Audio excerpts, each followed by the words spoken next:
Welcome to our English learning channel with short stories.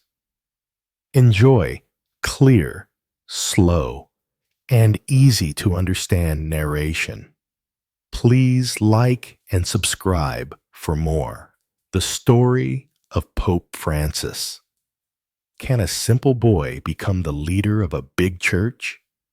Jorge Mario Bergoglio was born on December 17th, 1936, in Buenos Aires, Argentina. His family came from Italy. They were not rich, but they were happy. Jorge was a quiet boy. He loved soccer, music, and dancing tango. His mother taught him to cook. His father worked hard in an office. Jorge had 4 brothers and sisters. They lived in a small house with a garden.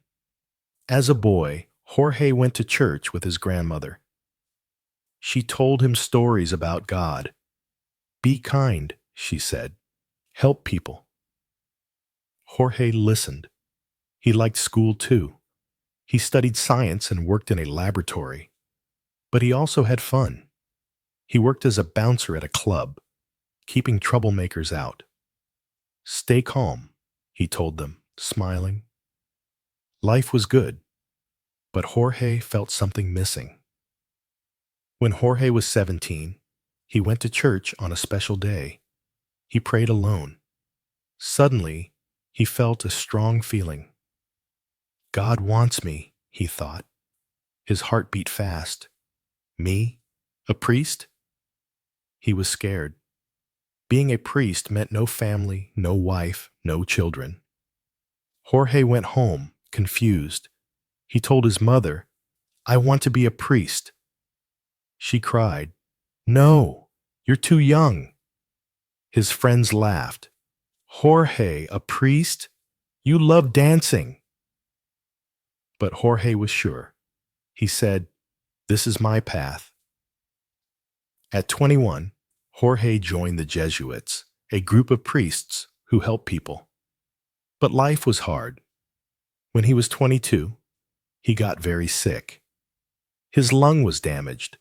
Doctors said, You might not live. Jorge was in pain, lying in a hospital bed. He prayed, God help me. A nurse sat with him, holding his hand. You are strong, she said. Jorge got better. This moment changed him. I must help others, he thought.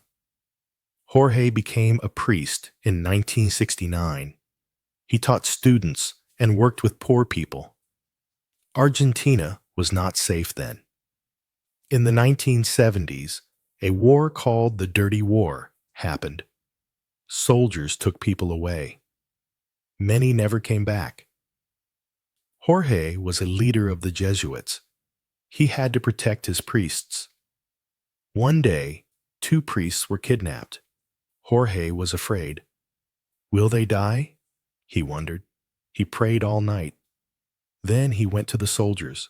Let them go, he said, his voice firm. It was dangerous. The soldiers could arrest him too, but Jorge was brave. He saved the priests. They hugged him, crying. You risked your life, they said. Jorge worked more with the poor. He visited slums, places with no clean water. He gave food and clothes. People called him Father Jorge. He rode a bus, not a car. I want to be close to people, he said. He became a bishop, then an archbishop in Buenos Aires. He still lived simply, cooking his own dinner. People loved him, but he never wanted fame. In 2013, the Pope, Benedict XVI, retired. This was rare. The Catholic Church needed a new leader. Bishops from all over the world met in Rome. They voted in a secret meeting called a conclave. Jorge was 76, old and tired. I'm not important, he thought. But on March 13, 2013, the votes came in. Jorge's name was called. He froze. Me? Pope? His heart raced. The room was quiet. A friend hugged him. "Don't forget the poor," he whispered. Jorge nodded. He chose the name Francis after Saint Francis of Assisi, a man who loved the poor. When Francis stepped onto the balcony in Rome, the crowd cheered. He wore a simple white robe, not fancy clothes. "Pray for me," he said. People were surprised. "A pope from Argentina," they said, "the first from South America." Francis felt heavy. Leading 1.4 billion Catholics was big. "Can I do this?" he wondered. But he trusted God. He smiled and waved. Being pope was not easy. Francis wanted the church to help everyone, not just Catholics. He met poor people, prisoners, and even those who didn't believe in God. In 2013, he visited an island called Lampedusa. Many migrants died there, trying to reach Europe. Francis stood by the sea, praying. "We must help them," he said. Some people were angry. "Why care about strangers?" they asked. Francis answered, "All people are God's children." In 2020, the world faced a pandemic. Churches closed. People were scared. Francis stood alone in St. Peter's Square, in the rain. He prayed for the world. "We are all connected," he said. His words gave hope, but some did not like his ideas.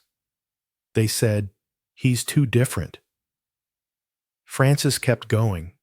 He wrote about saving the earth and stopping wars. He met survivors of abuse in the church and said, "I'm sorry." His heart was with the hurt. Life, today, and lesson. In 2025, Francis is 88. He lives simply in a small room in Vatican City. He still cooks sometimes and rides in a small car. He talks about hope, love, and peace. His life shows us to be humble. Even as Pope, he stays close to people. He teaches us to help others, even when it's hard. Jorge, the boy from Buenos Aires, became Francis, a pope who changed the world with kindness.